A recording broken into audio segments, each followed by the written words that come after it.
We have come to the last chapter in section 3 and to the last chapter of issue 1 of the primer, an introduction to ICTs for development. This chapter is actually very important, and I would recommend that you read it very carefully in the text. This is the chapter on ICTD project evaluation. As I told you at the beginning of this section, data show that nearly 70% of all ICTD projects are failing, and that we really don't know enough about why they are failing or that any systematic assessment has been done. Therefore, the search for reliable and accurate information that is going to allow us to make appropriate and meaningful decisions on ICTDs will continue and is very, very necessary. Very broadly speaking, development evaluation, of which ICTD is a part, is a broad and multifaceted concept and a discipline that has grown over the last 30 years. While development evaluation looks to a large extent at issues that are related to efficiency, effectiveness, and in terms of costs and time and institutional and delivery and user satisfaction, specific ICTD related variables are those that one must examine if we are looking at ICTD interventions. This is important because many times in a development evaluation, the incorporation of ICTs is often an afterthought, and when it is an afterthought, it is not included in conventional evaluations. Specific ICT related variables must be examined and therefore require additional evaluation and a different perspective. So, this presentation is not about general development evaluation, but about evaluation with a special focus on ICTD. When we look all around us, we find that there are effects of IT on all our lives. The concept we can look at in terms of technology is either effect, effectiveness, or impact. Effects can be defined as any change or reinforcement produced in the psychological framework of an individual. Effect is best understood as a long-term change in societies as a result of exposure to and the use of ICTs on an ongoing basis. For example, the changes that have come about in the levels of communication in a society as a result of increased use of mobile phones for communicating with each other is one long-term effect that the technology has introduced.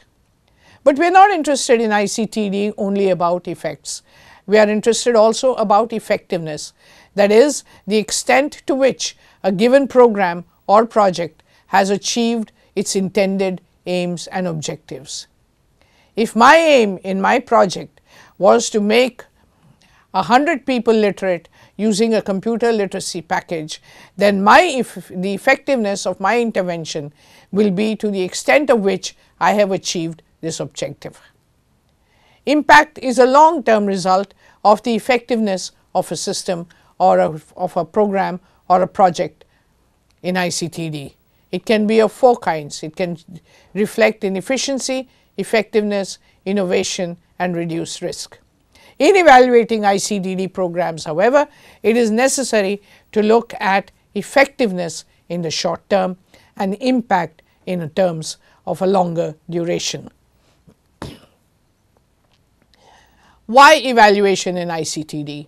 In very simple terms, evaluation is necessary to know if an ICTD solution succeeded or failed to achieve its objectives. ICTD interventions are expensive, and we must know. As a planning tool, evaluation is needed to determine whether the solution is likely to meet the needs of all the stakeholders, the donors, the funding agencies, the implementing agencies, and the beneficiaries. Evaluation is necessary to establish that the ICTD solution is financially and socially sustainable in the long run. If we have spent a lot of money but have no takers, it may not be financially or sustainable in the long run. Evaluation is needed to establish whether investment in an ICTD solution is worth the expenditure. When we look at evaluation in ICTD, we invariably look at it in three broad stages. The first stage is what we call formative evaluation. This could also be called exploratory, and here we are looking at information that will feed forward into the planning of an ICTD intervention.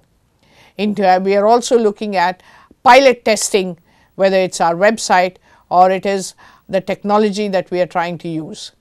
And then formative research or information is necessary so that we know what is the access and availability of a given technology in a given social condition, so that we can determine then what best should be used within the resources that we have available. Once we have input all this information into the planning process, we also need to undertake research and evaluation to assess performance, to monitor and to make any mid-course corrections. This kind of ongoing evaluation is called process evaluation, and it takes place at regular intervals during the course of the project's implementation phase. It enables us to understand whether we are on track, off track, what changes we need to make, whether the targets are likely to be met, whether the goals are likely to be achieved, and if they are not, to make the necessary corrections in order to achieve them. Similarly, at the end of a project, we need to assess long-term impact in order to know whether or not the technology worked, whether to know whether there were weaknesses in content, whether there were weaknesses in language, and also because we need it as a programming input. A final evaluation will feed into the next round of programming as information that we already have and that we can use for planning the next project that we do.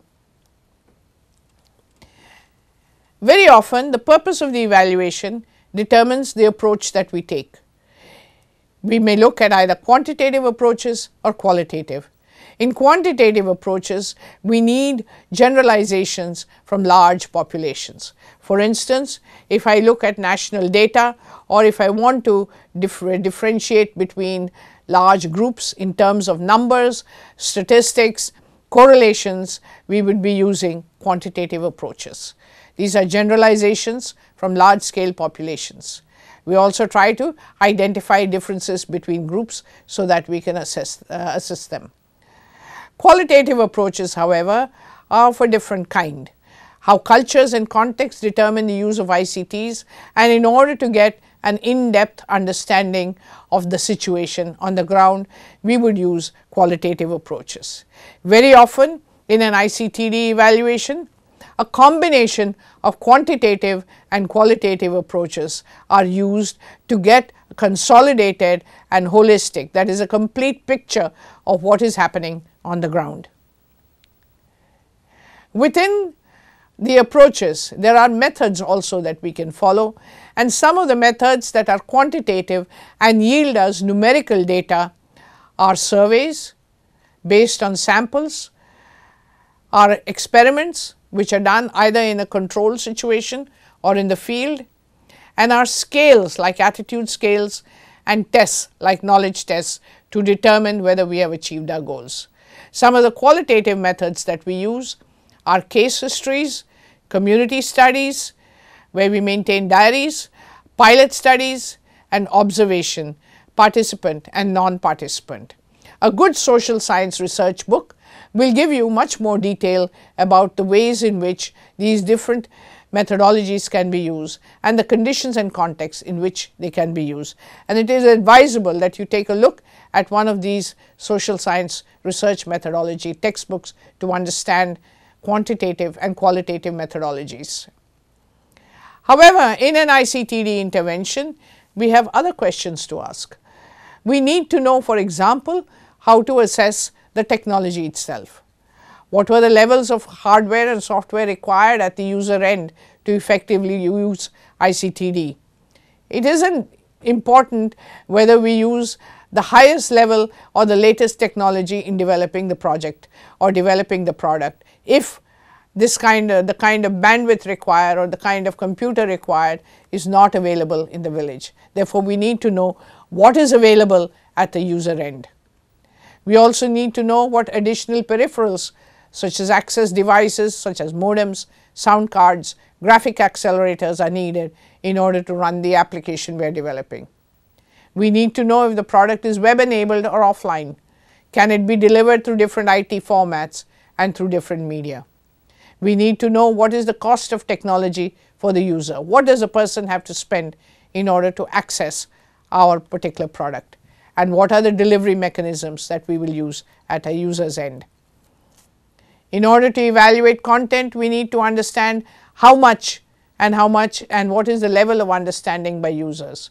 We need to take a look at the language and the literacy needed to address it, the way the content and the tasks are presented and organized, including a review of structure, sequencing, navigation, pace of content, interactivity, the way media elements are used and organized, the way these systems are presented and packaged. We need to take a look at all of these in order to get a complete picture.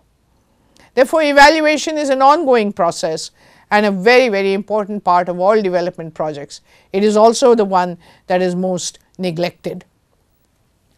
Evaluation can take place at a formative, process and summative stage of the project. Two major dominant approaches to evaluation are quantitative and qualitative. Each has different methodologies and tools. The two approaches can be used independently or combined together for a more comprehensive assessment. ICTD projects are different because they introduce a new factor, because they take place in a public view, and because huge investments of time and money are required. Therefore, it is also necessary that we document all internal and external project activities, because an important part of the evaluation exercise is to understand that these processes often explain success or failure. There have been several practical exercises that have been given in the presentation of this primer. The practical exercise in Chapter 7 provides a scenario where a local government has developed a web portal through which citizens can file their complaints and grievances relating to public utilities. Imagine that the local government has approached you after 1 year and asked you to design a proposal to evaluate the portal.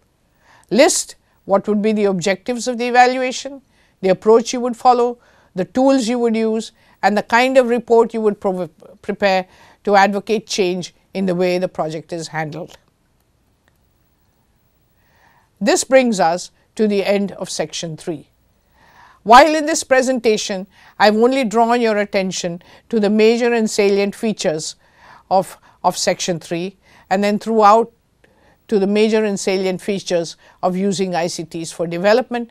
As I said at the beginning, it is important to look at this presentation alongside the text which should be available with you. At the end of section 3, I hope that I have been able to give you the kind of knowledge inputs that would help you to understand better, and that would also spur you on to read the text and to read additional materials that are referenced to in the text. So, we come to the end of section 3.